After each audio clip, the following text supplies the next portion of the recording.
The Zoran kingdom stretched across the stars like a shadow. For thousands of years, its rulers had crushed smaller worlds and forced countless species to kneel. To the Zoran nobles, conquest was not just tradition, it was the very proof of their greatness. In the grand chamber of the royal council, tall marble pillars rose toward a ceiling painted with scenes of old victories. The nobles sat in curved rows, their voices echoing as they debated the fate of yet another world.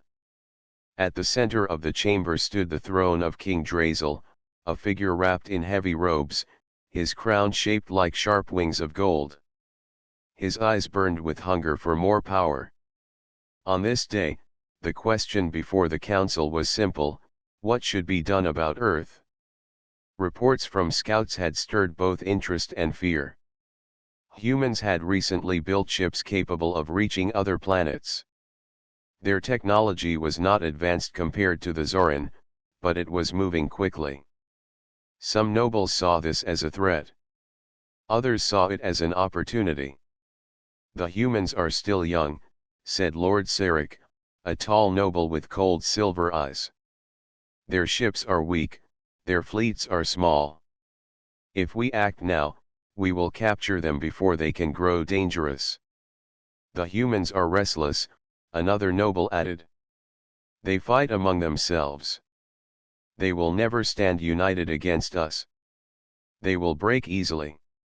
Across the chamber, Lady Reiner spoke with caution. She was one of the few who had studied human transmissions stolen from their satellites. "These humans are not as weak as you believe. They are clever, and they adapt faster than most species. If we strike them, we may find ourselves in a war that lasts longer than expected." Her words caused a ripple of unease, but many laughed. "Adapt? Clever?" Lord Sarek sneered. "They are nothing but animals who found fire and metal. We will chain them, and they will serve." King Drazel raised his hand, and silence fell. His voice was calm but heavy with authority. "The humans sit on a fertile world with vast resources. Their planet is rich in water, minerals, and land. We cannot ignore such a prize. If left alone, they may grow into rivals. It is better to cut a tree while it is small than to wait until it shades your palace." The chamber buzzed as nobles whispered to one another. The vote was called. One by one, they pressed their seals onto the glowing council table. Red meant war. Blue meant peace. The result was overwhelming. The majority voted for war. Trumpets echoed through the halls. Messengers hurried to the fleet command. In hidden docks across the stars, Zoran warships prepared for launch. Soldiers sharpened blades and loaded weapons. Generals studied maps of Earth cities. To them, it was already decided the humans would kneel. But outside the palace walls, not all celebrated. Lady Reiner left the council chamber with a heavy heart. She had seen enough to know that humans were different from the other worlds the Zoran had conquered. They had a fire that reminded her of her own people long ago, before the kingdom had crushed their spirit. She feared the council had underestimated this new race. Far away, on Earth, people lived unaware of the storm that was coming. In the deserts of Arizona, a young engineer named Mark tested a prototype drone designed for deep space navigation. In the forests of Siberia, a scientist named Lena studied energy systems that might one day power faster than light engines.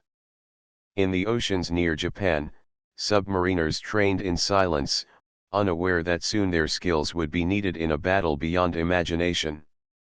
Humanity had no idea that a galactic empire had just voted to erase them.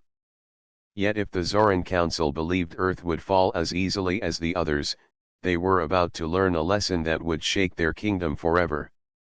For unlike many species before them, humans had been forged in struggle, sharpened by wars and hardship, and carried a spirit that refused to break. The vote for invasion was not the birth of Zoran victory. It was the beginning of their downfall. The Zoran fleet arrived at the edge of Earth's orbit in a wall of silver steel. Hundreds of ships stretched across the black sky, their hulls glowing with the light of distant suns. From the command deck of the flagship, Lord Sarek looked down at the blue planet and smiled with pride. To him, this was not a battle, it was a hunt. "Transmit the warning," he ordered. "Let the humans know they now belong to us." A beam of energy shot from the flagship, carrying a message that echoed across satellites and radio waves. The voice of the Zoran translated into human languages with cold clarity: "This world now belongs to the Zoran kingdom. Submit or be destroyed." On Earth, the message caused panic. Cities froze as the words echoed through televisions and radios. Some people prayed, some cried, but others clenched their fists. Governments activated secret defense programs that had been hidden for years. Humanity had always feared the day of first contact, but no one had expected it to begin with a demand for surrender. In a hidden control room under the mountains of Colorado, General Harris stared at screens showing the alien fleet. His voice was steady. "So it begins. Bring the satellites online." Above the Earth, what appeared to be ordinary weather satellites came to life. Panels shifted, lenses opened, and beams of energy spread like invisible webs.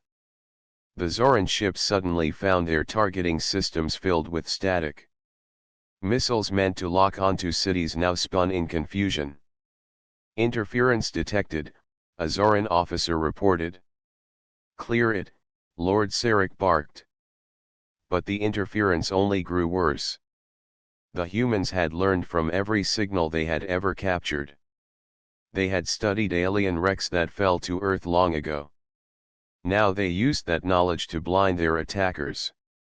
While the Zorans struggled to adjust, small objects rose from Earth's surface.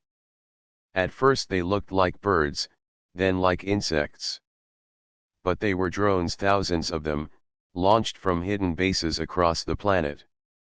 They moved faster than the Zoran expected, darting between ships, attaching small bombs, and vanishing again. Explosions rippled across the edges of the fleet. One cruiser spun out of control, smoke trailing behind it.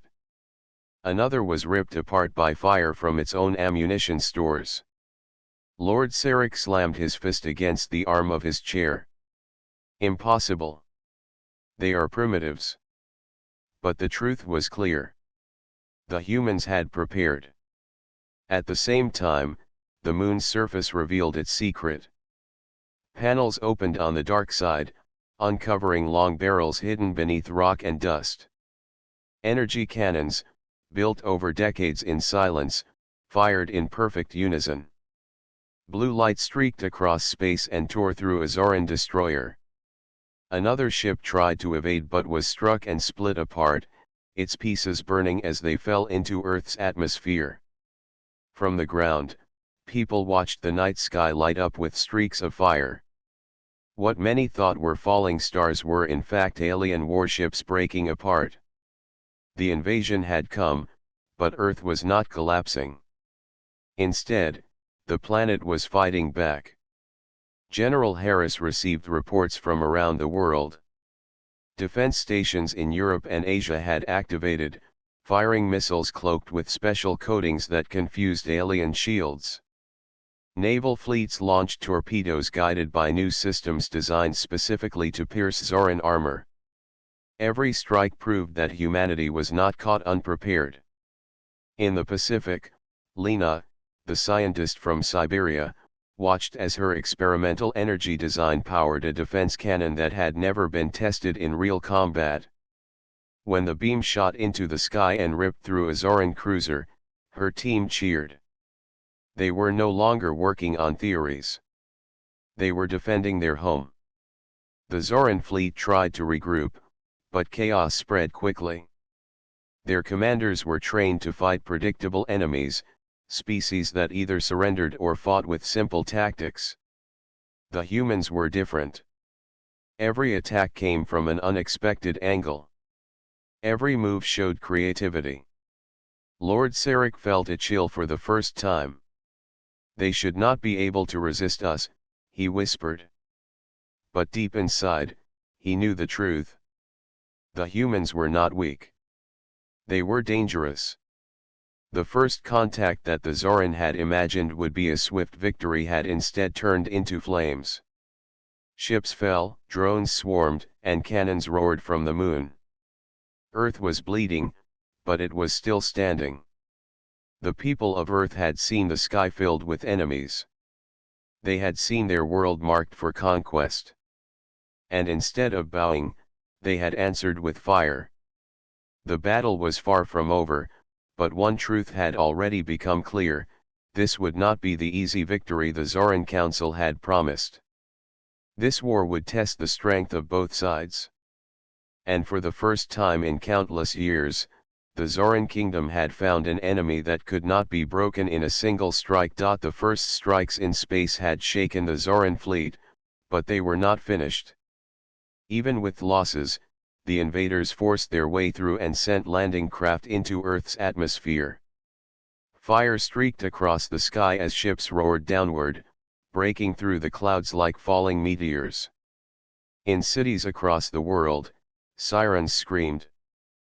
People rushed into shelters, soldiers took positions, and defense forces moved to block the landing zones. Humanity had known the invaders would try to take ground. The question was where and when. One of the first landings happened outside New York. A massive Zoran carrier slammed into a flat plain near the Hudson, its engines scorching the earth. Ramp doors opened, and tall armored soldiers marched out, their weapons glowing with strange blue light. They expected chaos, screams, and surrender. Instead, they met gunfire. Human troops hidden among ruined buildings opened fire with rifles and rocket launchers. Drones swarmed the landing site, dropping explosives on supply crates and vehicles. The Zoran answered with blasts of energy that tore through walls, but the humans kept moving, striking and vanishing before the aliens could lock onto them. In the middle of the fight, a farmer named Paul made his own stand. His land in Kansas had been chosen as a landing point for a smaller craft. He had no military training, but he had machines.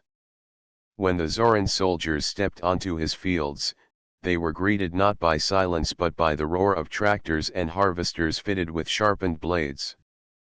Paul drove at them with fierce determination, slamming into their armored suits, while hidden explosives buried in the soil erupted beneath their feet. The invaders fell in shock, never expecting a farmer to fight them with his own machines. Meanwhile, far away in Moscow, a group of university students found themselves at the center of another battle. The Zoran had set up a command post in an abandoned stadium, filling it with their strange communication devices. The students, skilled in computer science, decided not to run. Instead, they hacked into the alien systems using old wires, captured signals, and a mix of luck and courage. Within hours, they sent false orders to entire Zoran units, making them retreat when they should have advanced and fire on empty fields instead of real human bases. Their act of defiance saved thousands of lives, proving that war was not only fought with weapons but also with minds. In the forests of South America, resistance fighters used the land itself to their advantage. They laid traps, dug pits, and used camouflage to disappear among the trees. Zoran patrols entered, only to be picked off one by one. The aliens' heavy armor slowed them, while the humans moved quickly, blending with the jungle like ghosts. Every tree became a shield, every shadow a weapon. General Harris watched reports flood into the command center. Earth was bleeding, yes, but Earth was not bowing. Every region, every people, fought in their own way. Soldiers stood beside civilians, hackers worked with engineers, and farmers turned machines of peace into machines of war. The Zoran commanders grew frustrated. Their strategy was built on fear. They were used to worlds surrendering after the first display of power. But humans did not yield. Every street became a battlefield, every house a fortress. Instead of submission, they found resistance at every corner. In one ruined street of New York, a group of children huddled in a basement as fighting raged above. A young soldier named David knelt beside them, giving his water and a promise. "We will not let them take the city," he said. The children believed him, not because of his weapons, but because of the fire in his eyes. That fire was what the Zoran had failed to understand. The Zoran tried to push deeper, but the more they pressed, the more Earth fought back. Supply lines were cut. Vehicles broke down under constant ambush. Captured soldiers admitted their commanders had told them the humans would be easy prey. Instead, they faced an enemy that refused to break. As night fell across the battlefields, fires burned in the distance. Smoke filled the sky, but beneath it the spirit of Earth glowed brighter. The ground war had begun, but it was not unfolding as the Zoran had planned. Humanity was proving that every person, no matter their place, could rise when their home was threatened. In council chambers far away, the Zoran nobles celebrated early reports of landings, thinking victory was close. They did not see the truth yet. Their soldiers were not crushing Earth, they were sinking into a war unlike any they had faced before. A war where the smallest act of defiance could topple giants. And so the ground war began, not as a march of conquest, but as the first step into the downfall of an empire. The first days of invasion had been brutal, but humanity was still standing. The Zoran believed their numbers and weapons would crush Earth quickly. Instead, their fleets bled in orbit, and their soldiers struggled on the ground. Humanity was not only defending, it was preparing to strike back. In an underground hangar hidden in the Rocky Mountains, engineers worked without rest. Among them was Mark, the young engineer who had tested drone systems before the invasion. Now his designs had become the backbone of Earth's counterattack. Dozens of small ships, fast and light, stood ready. They were not as large as Zoran cruisers, but they were built with a different purpose: speed, surprise, and adaptability. General Harris entered the hangar, his face marked with exhaustion but his voice steady. "The time has come," he told the pilots. "We cannot wait for them to regroup. We take the fight to their supply lines." Across the world, similar preparations were underway. Naval bases launched submarines armed with new torpedoes, while secret orbital stations released ships cloaked with stealth systems. Humanity's plan was not to meet the Zoran head-on but to cut them apart piece by piece. When the counter-strike began, it came with silence. Small human ships slipped out of Earth's orbit and vanished into the black. Guided by signals hacked from Zoran communications, they knew where the supply convoys were hiding. These convoys carried fuel, weapons, and food for the invasion forces. Without them, the mighty fleet would starve in the void. The first ambush happened near Mars. A line of Zoran carriers moved slowly, their shields lowered to conserve energy. From the shadows of the asteroid belt, human ships emerged. Drones flew ahead, scattering signals to confuse sensors. Then, with perfect timing, torpedoes struck. Explosions ripped through the carriers, turning them into burning fragments that drifted into space. The Zoran never had a chance to react.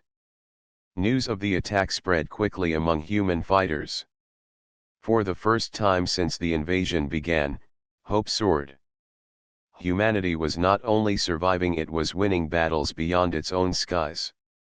Lena, the scientist in Siberia, joined her team in directing energy tests against orbiting targets.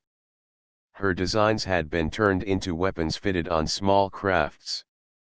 When one of her beams sliced clean through a Zoran destroyer, she whispered to herself, "We can do this. We can fight them in their own domain." The Zoran commanders were enraged. They ordered their fleets to tighten formations and protect convoys, but it only made them slower and more predictable. Human pilots used that weakness.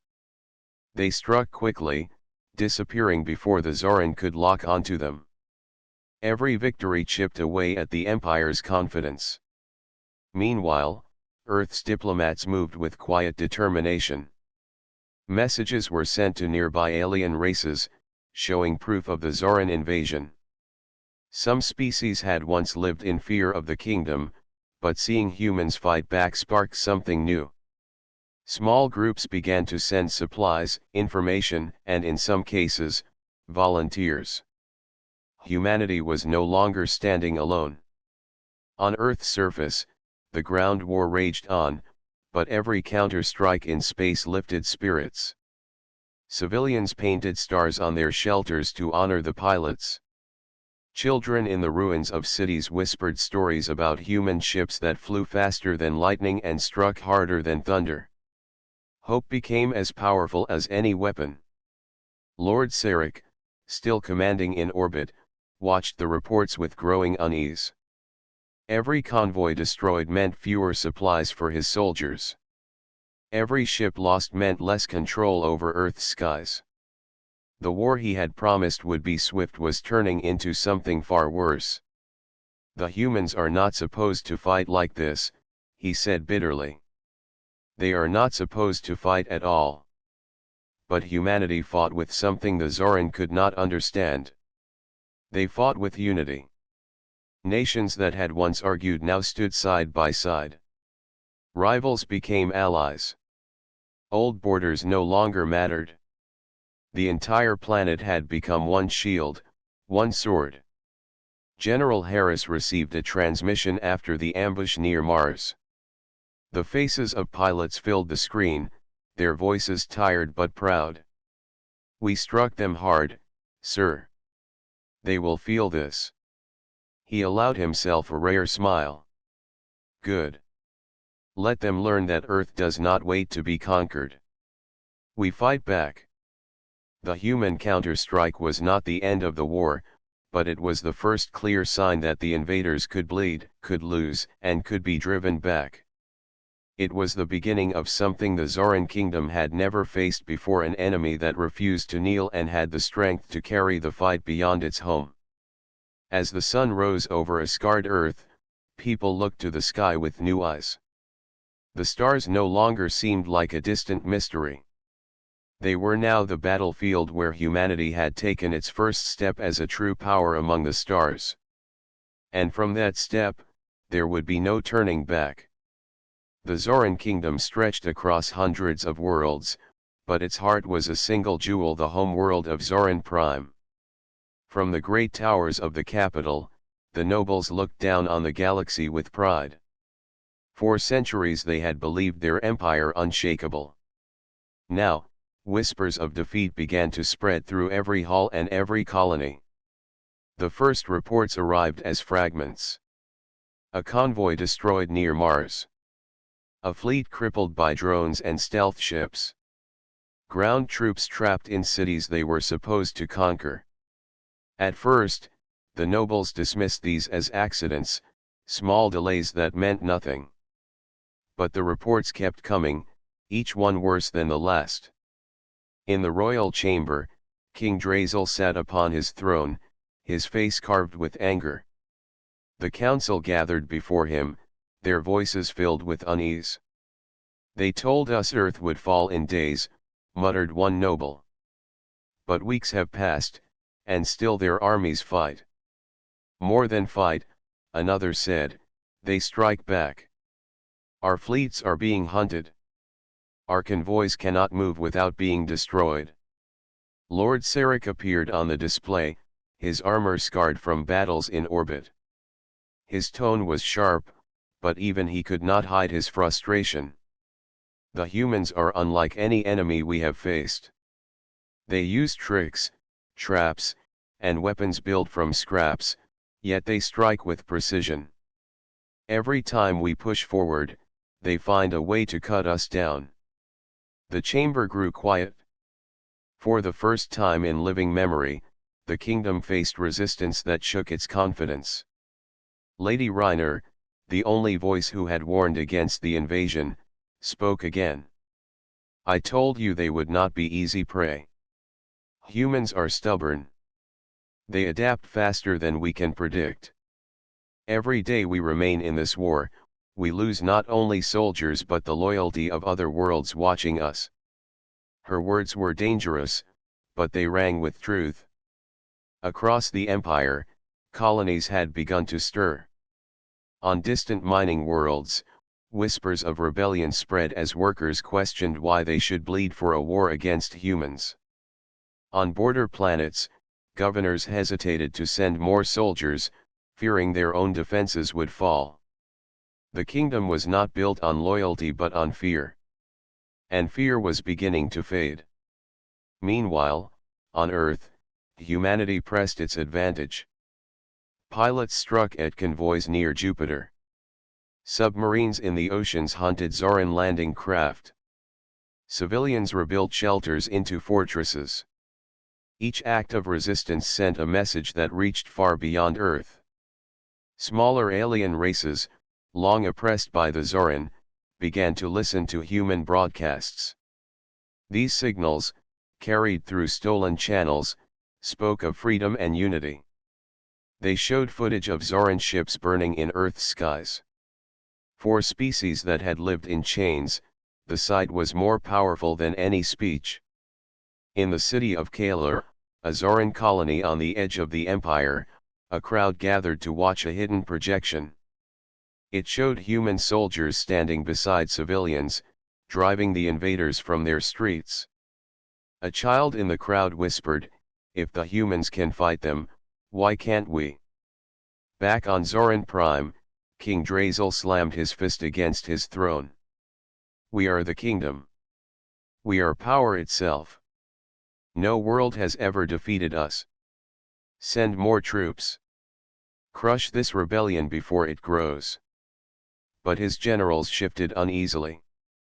We are stretched thin, my king. Every ship we send to Earth leaves another border unguarded. Already, rebels move in the shadows.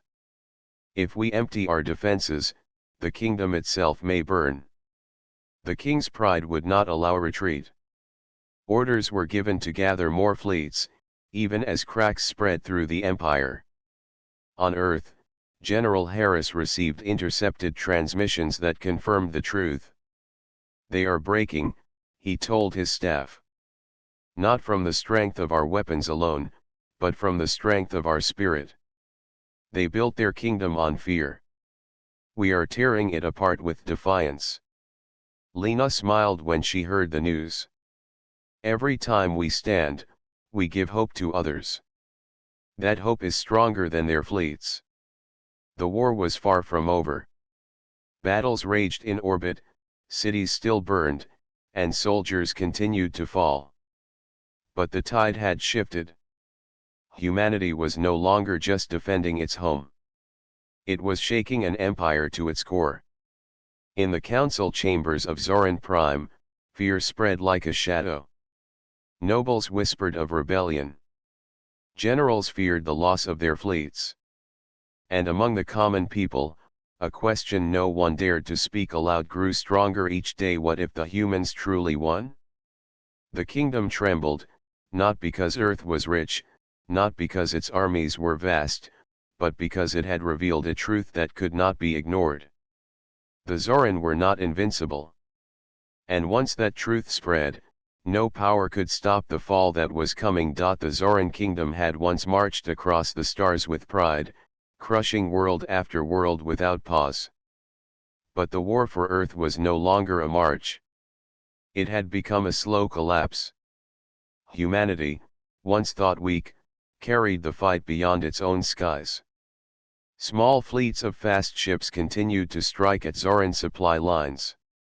Each ambush left the invaders hungrier, weaker, and more desperate. Every convoy destroyed meant fewer weapons for soldiers on Earth and fewer reinforcements for their fleet. General Harris stood over a glowing table in a hidden command room. Red lights marked Zoran fleets. Blue lights showed human forces. For the first time, the map no longer looked hopeless. Instead of Earth being surrounded, now there were gaps, cracks in the once solid wall of the enemy. "They are bleeding," Harris said firmly. "And we will make sure they never recover." On the ground, resistance only grew. Paul, the farmer who had defended his land, now led dozens of others. His machines had been rebuilt into armored vehicles. Farmers, workers, and miners joined him, turning their knowledge of soil and stone into weapons. They no longer defended only their fields. They carried the fight into Zoran camps, striking at night and vanishing before dawn. In Moscow, the group of students who had hacked the alien systems became leaders of a digital war. With more captured devices, they spread false orders to entire divisions of Zoran troops. Soldiers marched in circles, convoys delivered supplies to empty planes, and commanders shouted in confusion as their networks failed. The invaders were beginning to distrust their own machines. Far above, Lena worked with her team to power new weapons using her energy designs. Each beam that fired was not just a weapon, but a sign that human science could stand against Zoran power. She told her crew, "They came with arrogance, but we answer with invention. That is why we will win." But Earth was not fighting alone anymore. The galaxy was watching. Smaller alien races, long chained by the Zoran, now saw the humans as something more than rebels. They saw them as leaders. When human ships freed prisoners from a Zoran outpost on the edge of the system, those aliens did not return home in silence. They joined the fight. Some offered ships, others intelligence, and others spread rebellion in their own worlds. The Zoran had ruled with fear, but humanity was building with trust. Where the kingdom enslaved, the humans freed. Where the kingdom demanded silence, the humans inspired voices. Soon, cracks split the empire itself. Colonies refused to send resources. Border worlds declared independence. Even within the home fleet, whispers of doubt spread. Soldiers asked why they were still fighting a war that only brought defeat. Lord Sarek, once so confident, now sat in a damaged command ship. His armor was dented, his voice tired. Reports of loss filled his screens. "How can this be?" he muttered. "They had nothing. They were nothing." But he knew deep inside the answer.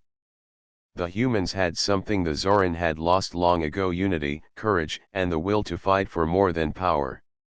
On Earth, captured Zoran soldiers began to tell their stories. They admitted their leaders had promised an easy conquest. They had been told humans were fragile, divided, weak. Now, sitting in makeshift prisons, they saw a truth they could not deny. Humans were not divided. They were united in a way that terrified the Empire. In the streets of ruined cities, children painted symbols of Earth's resistance on walls. Flags of many nations flew side by side. For the first time, Earth was not a collection of separate countries, but one people. The collapse of the invaders was not a single battle, but a chain reaction. Every ambush, every act of defiance, every freed prisoner pushed the Zoran closer to breaking. The kingdom had believed its walls of fear would hold forever, but humanity had struck at the very foundation. General Harris looked at his officers. "This is no longer only the defense of Earth. This is the beginning of the end for their empire." And he was right.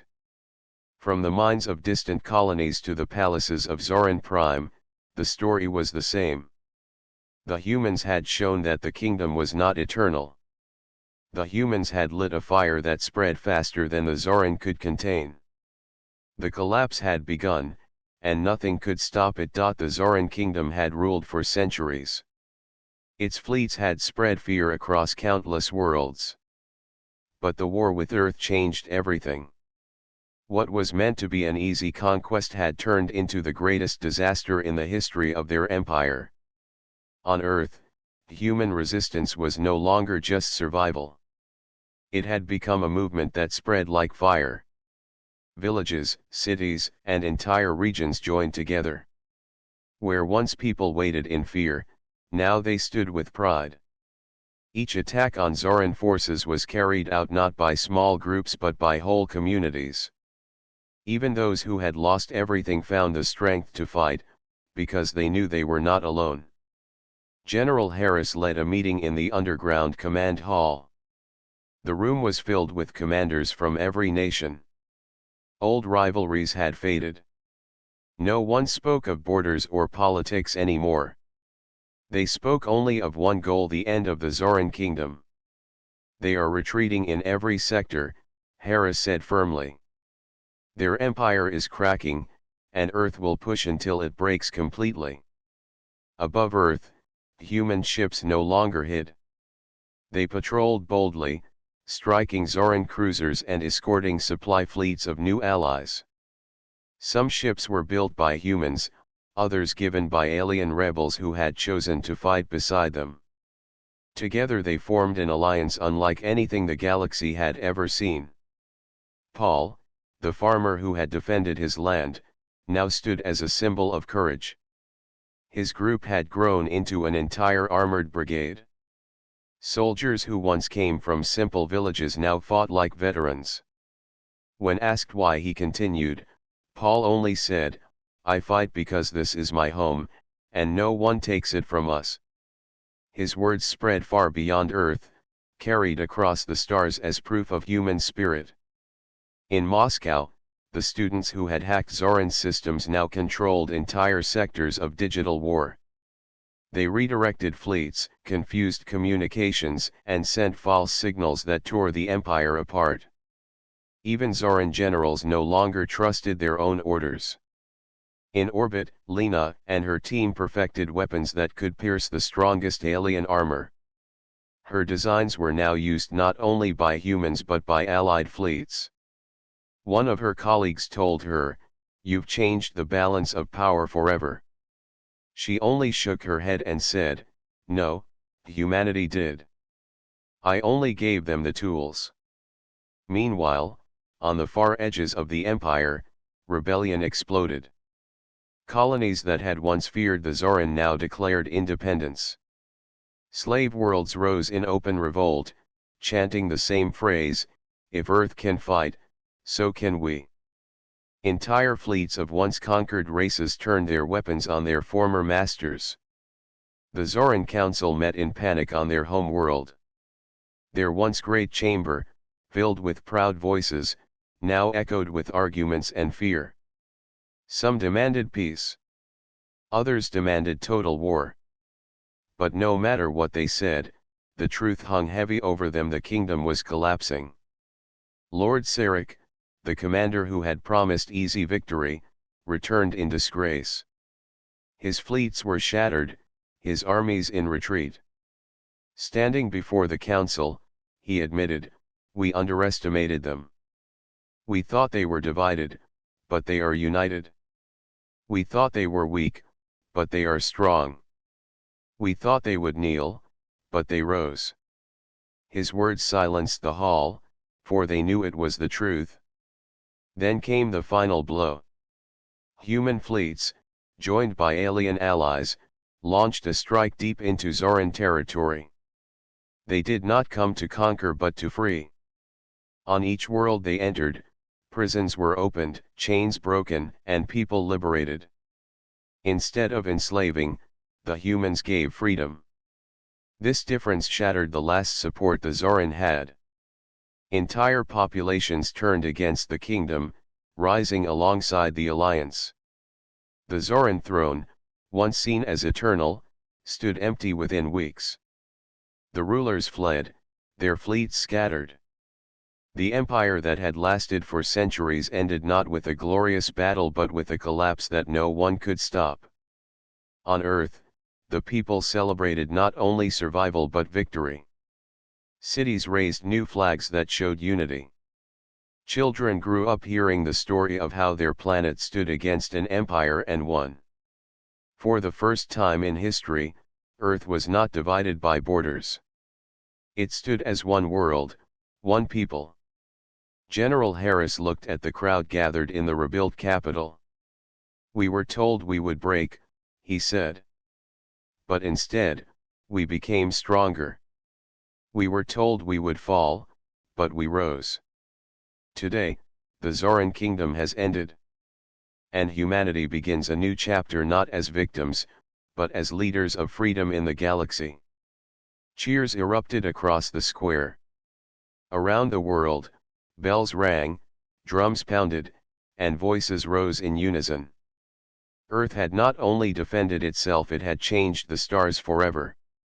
In the silence of space, where once the banners of the Zoran had flown, now flew the symbols of freedom.